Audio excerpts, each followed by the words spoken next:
Thank you for attending the 4-step PEEP approach to evaluating open access resources professional development. We are glad you see the need to give your students the ability to find credible resources and avoid any possible pitfalls in their internet-based research assignments.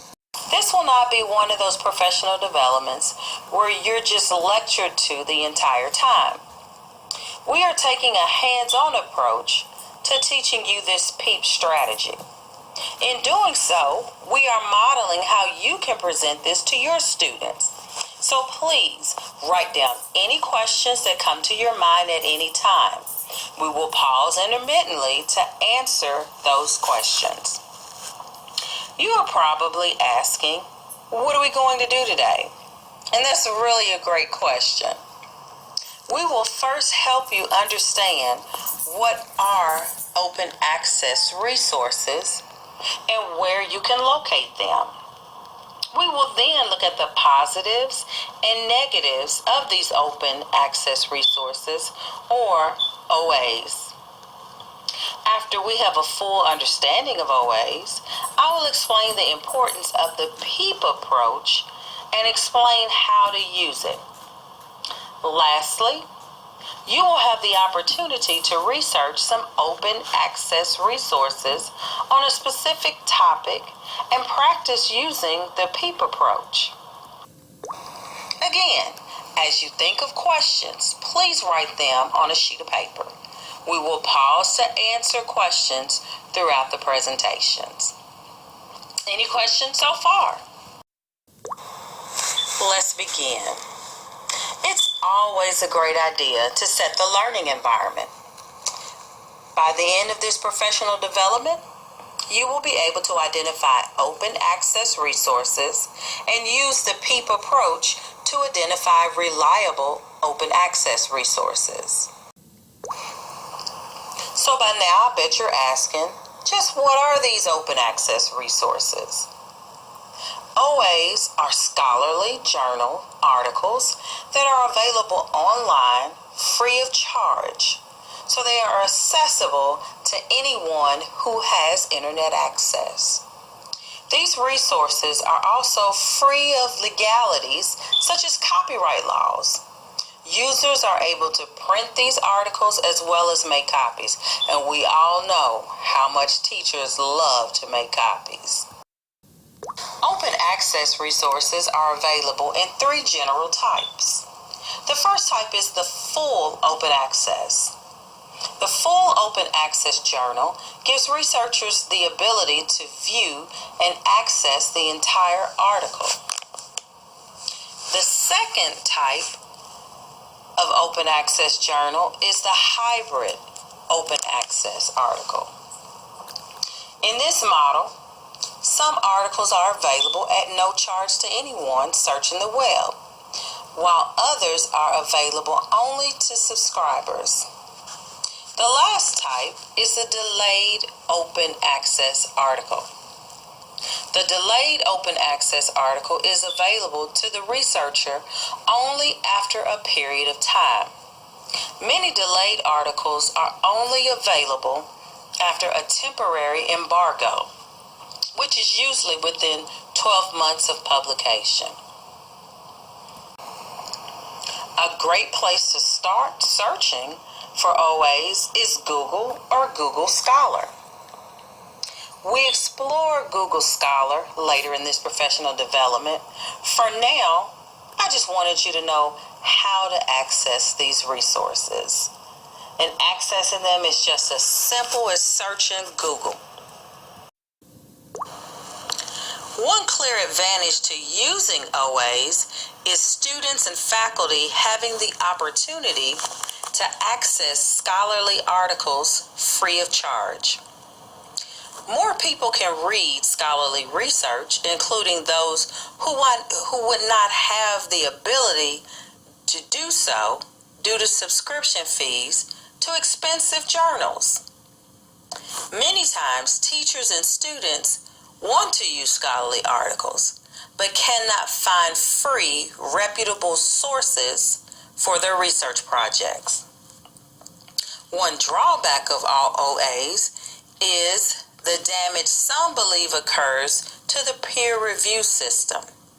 OAs do not go through the rigorous peer review system as hard copy publications do. Academic institutions, government agencies, or foundations publish most of the OAs. This helps to lower costs and helps to put this information in the hands of students and teachers. Because of the damage of the peer review system, OAs are not always seen as reputable sources. One of the main positives is the easy access for researchers. Students and teachers are able to quickly access scholarly research on a wide variety of topics. Even though individual users are benefiting greatly from OAs, publishers are not adequately compensated. Because of this lack of compensation, in some cases, authors are left to partially subsidize these efforts. OAs are well written in multiple languages, hence giving access to a diverse internet population. Without the peer review system, OAs are prone to plagiarism. Plagiarism is definitely not a word a researcher wants to hear or read. We're going to pause for a second to see if you have any questions at this point. We've discussed open access journals, and those are the journals, scholarly journals that are on the internet free of charge. We've also given you the 3 different types of open access journals. We've had the delayed journals. We also had the open access, and then the hybrid journals. We've gone over some of the pros and cons of open access journals. Pros: easy access, multiple languages, free of charge, free of copyright laws. Some of the cons being that peer review system is not done, possibilities of plagiarism, and some people not seeing these resources as reputable. Well, we've just digested a lot of information. Let's take a second to catch our breath before we move on.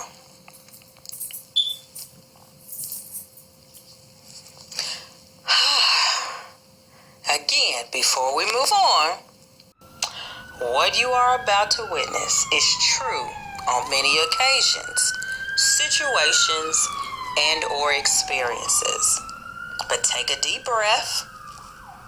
We are about to enter into the classroom zone that may be all too familiar.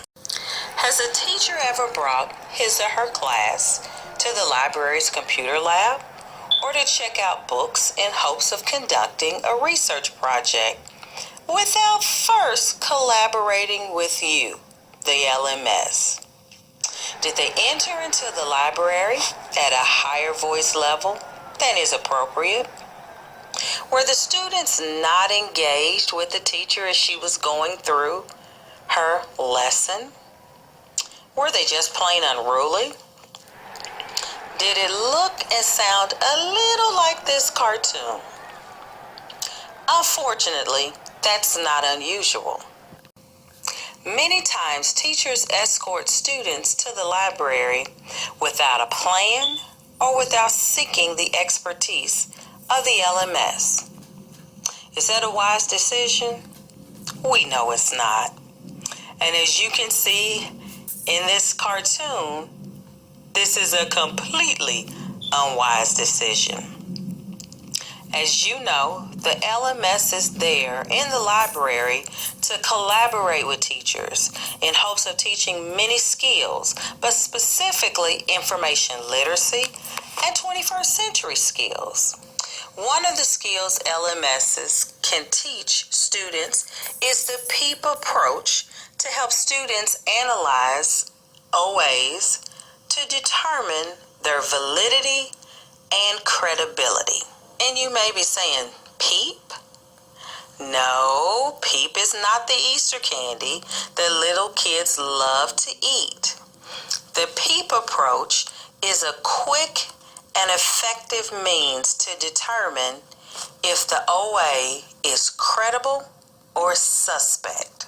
The approach uses information from the journal's website to determine if the authority of the publication is credible.